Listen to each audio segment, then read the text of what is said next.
Students आज हम सीखने वाले हैं कि पॉलिनोमियल्स क्या होते हैं। ठीक है, इससे पहले हमने अलजेब्रा की कुछ टर्म सीखी थी। ठीक है, और बाकी मैथ्स पर काफी सारी वीडियो जो है चैनल पर अपलोडेड है, आप देख सकते हैं। और भी सब्जेक्ट्स पर है, फिजिक्स केमिस्ट्री इंग्लिश, आपको मिल जाएगी इसकी प्लेलिस्ट में। ठीक है, अच्छा अब यहाँ हम बात करते हैं पॉलिनोमियल की। पॉलिनोमियल मीन मैनी, मतलब ज्यादा। ठीक है, and nomial mean poly mean many और नोमियल मीन टर्म्स। इस तरह कहना ज्यादा बेहतर रहेगा।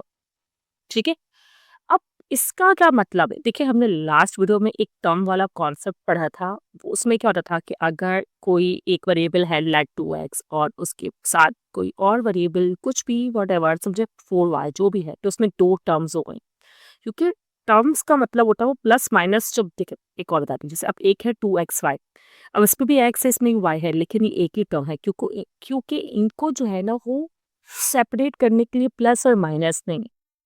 ठीक है, जबकि ये दो टर्म्स हो गई 2x प्लस 4y।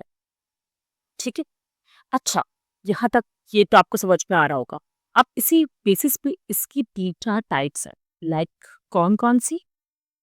अब मोनोनोमियल का मतलब क्या है? जैसे कि अगर फॉर एग्जाम्पल में लिखा 4x, तो ये एक मोनोनोमियल है क्योंकि इसमें एक ही टर्म है, मोनो मीन 1। ठीक है, अगर मैं लिखती हूँ 6x² फॉर एग्जाम्पल, तो उसमें भी एक ही टर्म है, भले 2 पावर लगी हो 3 लगी हो, इससे कोई फर्क नहीं पड़ता। भाई प्लस माइनस तो नहीं है ना इनको सेपरेट करने के लिए। अब जैसे अगर हम बात कर लें कुछ 3, इसके पास कोई वेरिएबल नहीं है लेकिन ये एक टर्म है क्योंकि कांस्टेंट है। अच्छा बाइनोमियल की बात करते हैं। अब बाइनोमियल में क्या होगा, जैसे कि इस 4x और इसके दरमियान मैंने प्लस बना दिया। ठीक है, फिर स्क्वायर पहले आएगा, x बाद में आएगा, इसको ऐसे कर देते हैं फिलहाल। तो ये टू टर्म हो, सही है, तो ये हुआ बाइनोमियल। इसी तरह अगर मैं एक और लिख दूँ लाइक x-6, तो ये भी दो टर्म हुई, भले प्लस हो माइनस हो, डिवाइड तो हो रही है ना, तब मतलब अलग अलग हो रही है ना, तो ये कहलाएंगी बायोनोमियल। इतना सिंपल है, कितना ज़्यादा सिंपल है।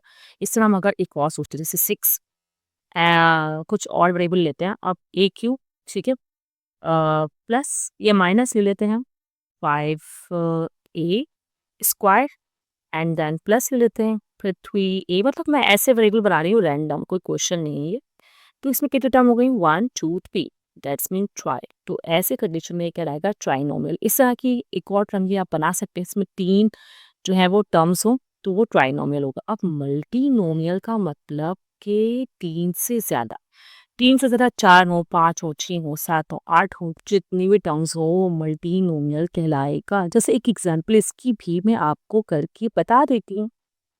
चलिए एक बड़ी सी टर्म बनाते हैं, लाइक 6 से शुरू कर देते हैं, जैसे कि 3x या a जो भी लेना आप ले सकते हैं 6। ठीक है, और 2a6 plus 5a5 minus 6a3 plus 5a2।